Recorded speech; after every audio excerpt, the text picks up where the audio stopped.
नमस्कार साथियों, आइए आज हम बात करते हैं हरियाणा के CET 2022 का जो एग्ज़ाम होगा उसके बारे में। अभी तो डेट आई है, बाकी मुख्यमंत्री जी ने बोला भी है कि एग्ज़ाम नवंबर के आसपास होगा, 5-6 तारीख को डेट दी है। फिर भी हम अपनी तैयारी को जारी रखते हुए बात करते हैं। तो कुछ महत्वपूर्ण करंट अफेयर के बारे में जो पिछले एग्ज़ाम में आए हुए हैं और आगे आने की संभावना है।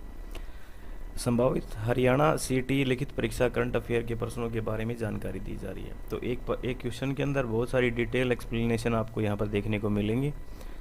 तो बात करते हैं, भारत का 21-22 का पेपरलेस यानी कि डिजिटल बजट आया था। जो इस बार हमारा बजट आया है 21-22 का, वो डिजिटल बजट था। पहले पेपर के द्वारा उसको पेश किया जाता था, लेकिन ये कंप्यूटराइज टैबलेट के अंदर बजट पेश किया गया था। भारत में सबसे पहले षणमुखम शेट्टी ने बजट पेश किया था। ये बात भी जान लेते हैं क्योंकि बजट से रिलेटेड क्वेश्चन है। और भारतीय बजट को सबसे अधिक बार मोरारजी देसाई ने 10 बार प्रस्तुत किया था। जो फाइनेंस मिनिस्टर थे मोरारजी देसाई, उन्होंने 10 बार पेश किया था। जेम्स विलियन को भारतीय बजट का जन्मदाता माना जाता है, जिन्होंने भारत के बजट को जन्मदाता माना जाता है। बजट का उल्लेख भारतीय संविधान में कहीं भी वर्णन नहीं किया गया है। अनुच्छेद 112 में इसको वार्षिक वित्तीय वितरण कहा जाता है। जैसे कोई भी अपने संविधान में धाराएं हैं, आर्टिकल हैं, जैसे इलेक्शन से रिलेटेड, चुनाव आयोग से रिलेटेड 324 है, तो ऐसे बजट का कहीं भी संविधान में कोई आर्टिकल में मेंशन नहीं है। अनुच्छेद 112 इसको वार्षिक वित्तीय वितरण कहता है। नेक्स्ट बात करते हैं क्वेश्चन नंबर 2। प्रधानमंत्री आत्मनिर्भर भारत योजना की शुरुआत 6 वर्षों के लिए की गई है। अभी रिसेंटली आपको पता ही है कि प्रधानमंत्री मोदी जी के द्वारा विभिन्न प्रकार की योजनाएं स्टार्ट की जाती हैं। तो इसी कड़ी में एक प्रधानमंत्री आत्मनिर्भर भारत योजना की शुरुआत 6 वर्षों के लिए की गई है, जिसके ऊपर 64,180 करोड़ रुपए खर्च का प्रावधान किया गया। आपको एग्जाम में क्वेश्चन ये भी पूछ सकता है कि आत्मनिर्भर भारत योजना कितने वर्षों के लिए शुरू की गई है और उसके ऊपर कितना करोड़ खर्च का प्रावधान किया गया है, फिगर भी आपको दे के पूछ सकता है। अब दूसरी स्कीम है मित्रा स्कीम, टेक्सटाइल उद्योग के लिए है, जिसमें टेक्सटाइल टेक्नोलॉजी आती है हमारी, कपड़ों के बारे में, उस उद्योग के लिए ये बनाई गई है, जिसमें अगले 3 वर्षों में 7 टेक्सटाइल पार्क बनाए जाएंगे, जिसमें टेक्सटाइल की डिजाइनिंग और सारी बातों को ध्यान में रखा जाएगा। क्वेश्चन नंबर 3 बात कर लेते हैं। 70वीं मिस यूनिवर्स का खिताब हरनाज संधू ने जीता है। 21 साल के बाद यह खिताब जीता गया है। 2021 में 21 साल के बाद यह खिताब जीता गया, मतलब 21 साल का जो भारत को का सूखा था उसको मिस यूनिवर्स हरनाज संधू ने धो दिया है। नेक्स्ट बात करते हैं, एस रमन को सिडबी के नए अध्यक्ष के रूप में चुना गया है। वे नेशनल ई गवर्नेंस के CEO भी हैं। क्वेश्चन नंबर 5 बात कर लेते हैं। पैरासाइट ने 92वें ऑस्कर फिल्म का अवार्ड जीता है। रेने जेलवेगर महिला और वाकिन फिनिक्स को बेस्ट एक्टर का अवार्ड मिला है। पैरासाइट ने 92वें ऑस्कर फिल्म का अवार्ड जीता है। फिल्म का नाम है पैरासाइट और ऑस्कर कौन सा चल रहा है, 92वें ऑस्कर में जीता है। नेक्स्ट बात करते हैं 66वें क्वेश्चन, 6th क्वेश्चन की। 66वें फिल्म फेयर अवार्ड का पुरस्कार 2021 का फिल्म थप्पड़ को मिला है।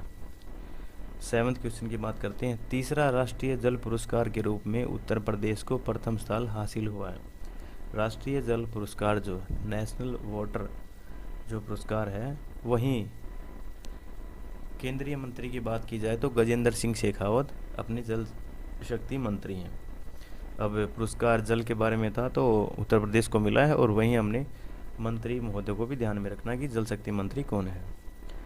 नेक्स्ट बात करते हैं, सर्वश्रेष्ठ फुटबॉल फीफा में 2021 के सबसे बेहतरीन खिलाड़ी के रूप में रॉबर्ट लेवेंडोस्की और अलेक्सिया पुटेलस को दिया गया है। सर्वश्रेष्ठ फुटबॉल फीफा 2021 के सबसे बेहतरीन खिलाड़ी के रूप में, जिसका आयोजन ज्यूरिख स्विट्जरलैंड में किया गया था। आपको जगह का भी नाम याद रखना है, कहाँ पर आयोजन किया गया था और किसको दिया गया है।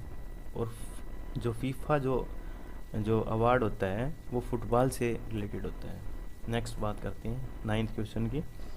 26 जनवरी 2022 को भारत अपना 73वां गणतंत्र दिवस मनाया जा रहा है।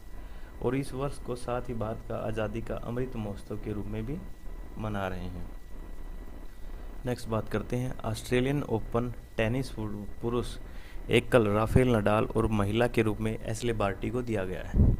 ऑस्ट्रेलियन ओपन जो टेनिस पुरस्कार है वो दिया गया है। नेक्स्ट बात करते हैं 11वें क्वेश्चन की। तो महात्मा बुद्ध ने अपना पहला धर्म उपदेश सारनाथ में दिया था, ये बात सत्य है।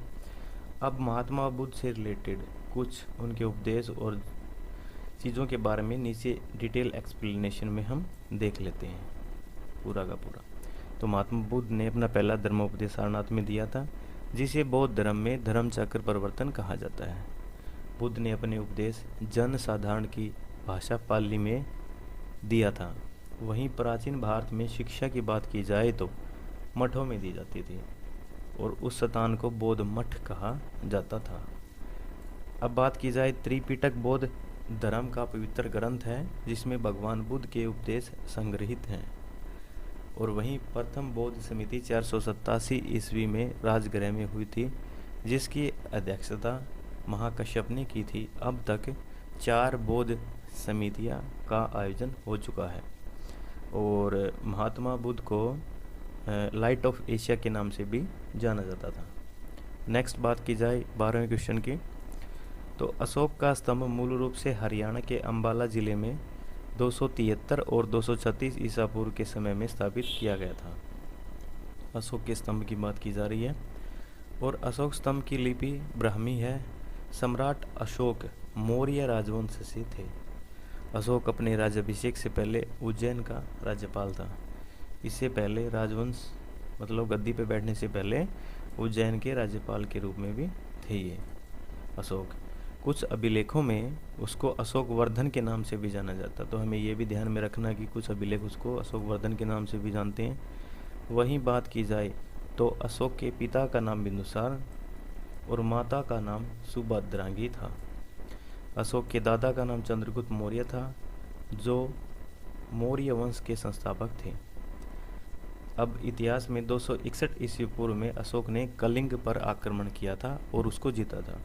अब कलिंग पर आक्रमण करने के कारण और वहां पर ज़्यादा रक्तलाप होने के कारण अशोक ने भविष्य में युद्ध त्याग की नीति को अपना लिया था। तो 261 ईस्वी पूर्व में अशोक ने कलिंग पर आक्रमण किया था।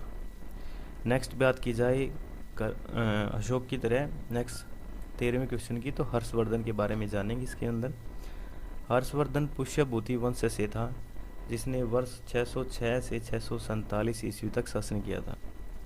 हर्षवर्धन के दरबार में बाणभट्ट नामक कवि था। अब कवि की बात की जाए तो हर्षवर्धन के दरबार में बाणभट्ट नामक कवि आए थे और बाणभट्ट ने हर्षचरित, इसमें उन्होंने हर्ष के जीवन का चरित्र वर्णन किया है। हर्षवर्धन के जीवन के बारे में हर्षचरित नामक बुक किसने लिखी है, तो वो बाणभट्ट ने लिखी है। नेक्स्ट और दूसरी उसकी बुक का नाम है कादम्बरी नामक ग्रंथ की रचना की थी। ग्रंथ बोलते थे, बुक बोलते थे। हर्षवर्धन के शासनकाल में चीनी यात्री आने वाला हेनसांग था। अब बाणभट्ट के बाद में चीनी यात्री भी आया था एक ह्वेनसांग, जो 15 वर्षों तक भारत में रहा था और उसने पुस्तक लिखी थी सीयू की। इस पुस्तक का कई बार वर्णन पूछ लिया जाता है सीयू की। और सीयू की पुस्तक के अंदर उसने जो वो ह्वेनसांग जो 15 वर्षों तक भारत में रहा, उसके बारे में सीयू की पुस्तक में उसने लिखा है। राजा हर्षवर्धन ने भी कई नाटकों की रचना की, जिसमें से नागानंद, प्रियदर्शिका और रत्नावली है। ये जो 3 नाटक लिखे गए हैं, नागानंद, प्रियदर्शिका और रत्नावली, ये राजा हर्षवर्धन के द्वारा लिखे गए हैं। हर्षवर्धन की राजधानी हरियाणा के थानेसर में थी। हरियाणा के थानेसर में भी उसने राज किया था और अपनी राजधानी हरियाणा के थानेसर में उसने बनाई थी। नेक्स्ट बात की जाए 14वें क्वेश्चन की, तो भारत के 14वें उपराष्ट्रपति के रूप में राजस्थान के झुंझुनू के जगदीप धनखड़ को बनाया गया है, जिन्होंने विपक्षी मार्गरेट अल्वा को हराया है।